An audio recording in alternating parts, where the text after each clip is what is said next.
এইবাৰ মহানগৰীৰ সমীপৱৰ্তী আজাৰাত ধন প্ৰবঞ্চনাৰ ঘটনা। বিত্তীয় প্ৰতিষ্ঠানৰ লগত জড়িত 3জনক কৰায়ত্ব আৰক্ষীৰ।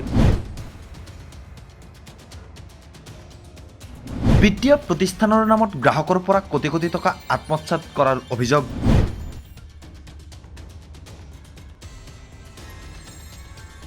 সঞ্চয় এণ্ড বিনিয়োগ কোঅপাৰেটিভ ছ'চাইটি লিমিটেড গৃহলক্ষ্মী নামৰ বিত্তীয় প্ৰতিষ্ঠানে আজাৰা থানাৰ অন্তৰ্গত বিভিন্ন স্থানৰ ৰাইজৰ পৰা লুটিলে কোটি কোটি টকা।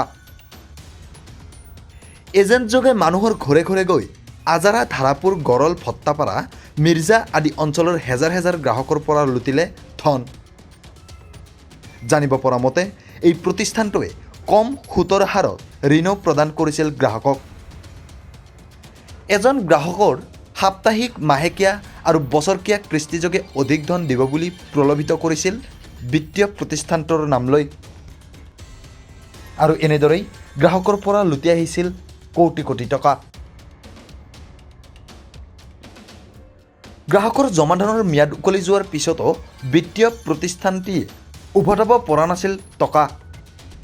সেয়েহে প্ৰাপ্য ধন বিচাৰি বিভাগীয় কৰ্তৃপক্ষক যোগাযোগ কৰাৰ চেষ্টা কৰিছিল গ্ৰাহকে, কিন্তু কোনো ধৰণৰ বিষয়ববীয়া লগ পোৱা নাছিল গ্ৰাহকসকলে।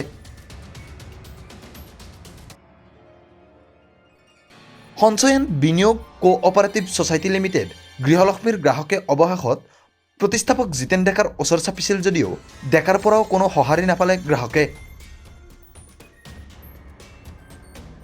গ্ৰাহকৰ অভিযোগ মতে আজাৰাৰ গৃহলক্ষ্মী শাখাৰ পৰিচালক ইন্দ্ৰাণী দাসে প্ৰায় 80 লাখ টকা অকলে আত্মসাৎ কৰিছে, যাৰ ফলত গ্ৰাহকে জমা থোৱা ধন বৰ্তমান সময়ত উভতাই পোৱা নাই। গ্ৰাহকৰ এজাহাৰৰ ভিত্তিত আজাৰা আৰক্ষী আৰু পশ্চিম সংমণ্ডল আৰক্ষীৰ উচ্চপদস্থ বিষয়াই আজাৰাৰ বিত্তীয় প্ৰতিষ্ঠানটিত উপস্থিত হৈ তদন্ত আৰম্ভ কৰিছে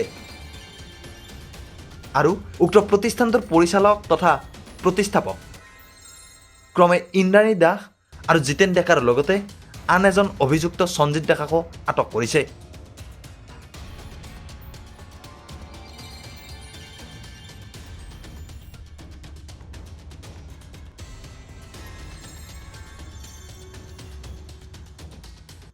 বৰ্তমান পাণবজাৰ আৰক্ষী থানাত ৰখা হৈছে পৰিচালক ইন্দ্ৰাণী দাসক।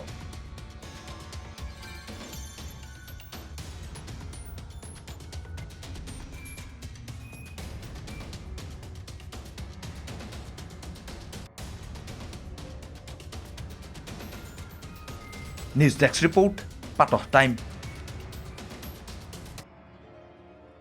অসমৰ সংবাদ জগতখনৰ বাবে এক সুখবৰ। নৰূপ নসাজেৰে প্ৰায় 30 বছৰীয়া অভিজ্ঞতা পুষ্ট সাপ্তাহিক কবচ পুনৰ এবাৰ ৰাজ্যৰ মাজলৈ। স্বত্বাধিকাৰী প্ৰণীতা কলিতাৰ দ্বাৰা প্ৰকাশিত আৰু অমৰজ্যোতি প্ৰিণ্টাৰ্ছ, গুৱাহাটী কমাৰ্চ কলেজৰ বিপৰীত ফালে মুদ্ৰিত। আমাৰ ঠিকনা মুখ্য কাৰ্যালয় অসম ফৰেষ্ট স্কুল, হৰি মন্দিৰ পথ, গুৱাহাটী আৰু অস্থায়ী কাৰ্যালয় কলিতা মাৰ্কেট, বিজয়নগৰ, কামৰূপ, অসম।